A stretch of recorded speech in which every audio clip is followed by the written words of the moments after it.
जय हिंद साथियों, स्वागत है आपका self study classes with Sumit Jain YouTube channel और दोस्तों ऐप में। ठीक है, अगर अभी तक आपने सेल्फ स्टडी क्लासेस का ऐप डाउनलोड नहीं किया तो ऐप को जरूर डाउनलोड करें। ठीक है, आपको क्या करना है, प्ले स्टोर में जाना है और दोस्तों सर्च करना है सेल्फ स्टडी क्लासेस। तो ऐप जरूर डाउनलोड कर लें दोस्तों, आपके लिए बहुत ही बढ़िया हिंदी साहित्य का कोर्स लॉन्च किया गया है। मास्टर कैडर के लिए, यूकेएलटी है ना, टीजीटी, पीजीटी, जूनियर टेट आदि एग्जामों के लिए बढ़िया कोर्स लॉन्च किया गया है। और दोस्तों हमारी ये डाउट्स वाली क्लास चलती है।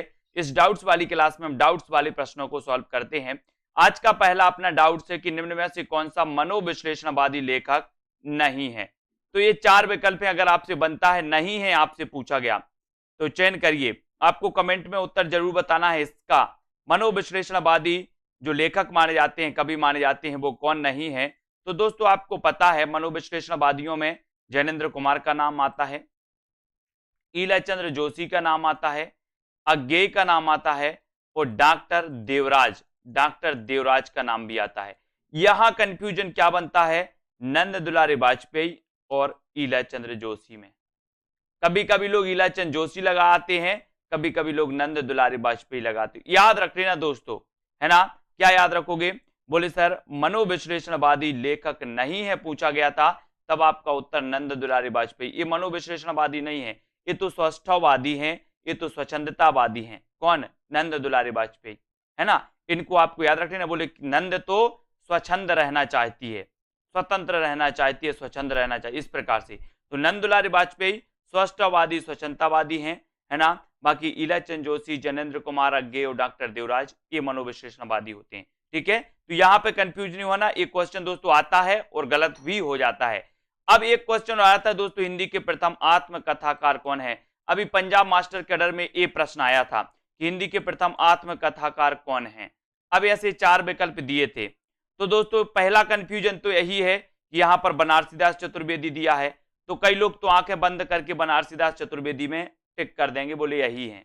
लेकिन आपको वास्तविकता पता है ना। यहां पर इस प्रकार के अगर विकल्प दिए हैं और इस प्रकार का क्वेश्चन पूछा गया है कि हिंदी के प्रथम आत्मकथाकार कौन है, तब यहां पर आपका उत्तर हो जाएगा बाबू श्याम सुंदर दास।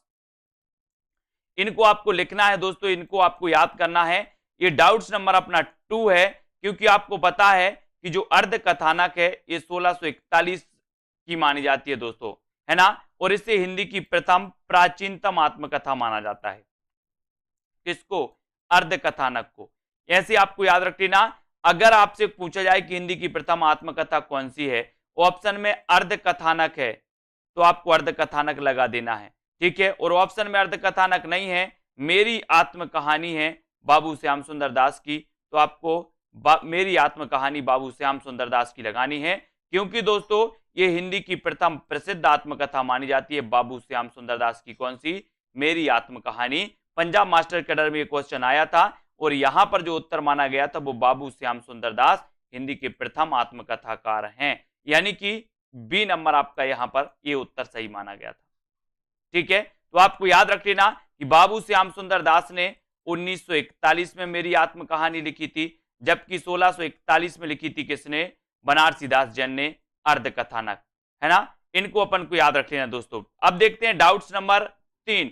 एक क्वेश्चन और आता है, बीभत्स रस का स्थायी भाव क्या है। आप यहां कंफ्यूज होते हो। एक तो आप दोस्तों भयानक रस में कंफ्यूज होते हो, ठीक है, और एक दोस्तों अद्भुत रस में आप कंफ्यूज होते हो, है ना। आपको पता है अद्भुत रस का स्थायी भाव माना जाता है विस्मय या फिर आश्चर्य, है ना। बोले अद्भुत आश्चर्य है, हमने देखा अद्भुत आश्चर्य देखा, अद्भुत विस्मय देखा। तो अद्भुत रस का जो स्थायी भाव होता है वो तो विस्मय या आश्चर्य होता है। लेकिन यहां बीभत्स पूछा गया, कई लोग बीभत्स रस का लगा आते हैं आश्चर्य। याद रख लेना, बीभत्स रस का स्थायी भाव जुगुप्सा है और एक क्वेश्चन पूछा जाता है, डाउट्स वाला प्रश्न है। बीभत्स रस का स्थायी भाव क्या है, जुगुप्सा। और कुछ लोग अद्भुत का पूछा जाता है, अद्भुत रस का स्थायी भाव क्या है या बीभत्स रस का स्थायी भाव क्या है, तो कुछ लोग आश्चर्य लगा के आ जाते हैं, डाउट्स, है ना। ये जुगुप्सा है बीभत्स रस का, इसे घृणा भी कहा जाता है, घृणा, है ना। जबकि दोस्तों अद्भुत रस का जो माना जाता है विस्मय या फिर आश्चर्य, और भयानक रस का भय माना जाता है। इन पे आपको याद रख लेना, यहां से तीनों रसों से अगर स्थायी भाव पूछा जाता है तो इन तीनों रसों से ही पूछा जाएगा, भयानक, अद्भुत और बीभत्स, इनके स्थायी भाव आपको आने चाहिए। ठीक है, एक पति के नोट्स की रचनाकार कौन है, ये किसकी रचना है, तो यहां पर आपको याद रखना दोस्तों, एक पति के नोट्स की रचनाकार कौन है, महेंद्र भल्ला।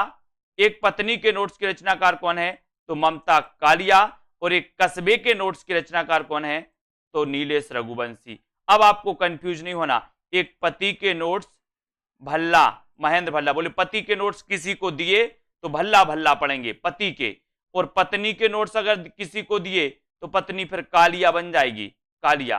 तो पत्नी के नोट्स ममता कालिया, और दोस्तों एक कस्बे के नोट्स नीलेश रघुवंशी। ये तीनों क्वेश्चन आते हैं, कंफ्यूज नहीं होना। यहां पर एक पति के नोट्स पूछा गया, इसलिए आपका महेंद्र भल्ला आपका बिल्कुल सही हो जाएगा। डाउट्स होता है इन प्रश्नों में। ठीक है, अगला क्वेश्चन है, पंच परमेश्वर कहानी के लेखक कौन है। तो दोस्तों अभी तक आपको इतना ही पता था कि पंच परमेश्वर कहानी के जो लेखक हैं वो लेखक हैं प्रेमचंद। ठीक है, लेकिन अब आपको याद रख लेना कि पंच परमेश्वर कहानी प्रेमचंद की तो है ही, साथ ही दोस्तों रांगे राघव की भी कहानी पंच परमेश्वर है। तो पंच परमेश्वर कहानी किन दो लेखकों की है, एक तो प्रेमचंद जी की भी कहानी है और दूसरी रांगे राघव की भी कहानी है। ठीक है, तो डाउट्स नंबर दोस्तों आपका 5 यहां पर क्लियर होता है, पंच परमेश्वर। इसी प्रकार से आप बने रहें, पंच परमेश्वर कहानी प्रेमचंद और रांगे राघव की मानी जाती है। अभी तक आपने सेल्फ स्टडी क्लासेस का ऐप डाउनलोड नहीं किया तो सेल्फ स्टडी क्लासेस का ऐप डाउनलोड जरूर करें। पूरे वीडियो पाने के लिए दोस्तों, डाउट्स वाले पूरे वीडियो, ट्रिकी वाले पूरे वीडियो पाने के लिए, है ना, और निरंतर क्रमबद्ध अध्ययन करने के लिए आप एडमिशन ले सकते हैं कोर्स में। सेल्फ स्टडी क्लासेस का ऐप डाउनलोड जरूर करना है और वीडियो को लाइक और शेयर जरूर करें, और ऐप डाउनलोड करके दोस्तों आप उसमें एडमिशन लें, है ना, और एडमिशन लेकर के आप क्रमबद्ध ट्रिकी तरीके से विस्तृत अध्ययन और टेस्ट लगाकर बहुत अच्छे से पढ़ सकते। ठीक है, तो आज के इस वीडियो के लिए बस इतना ही। जय हिंद।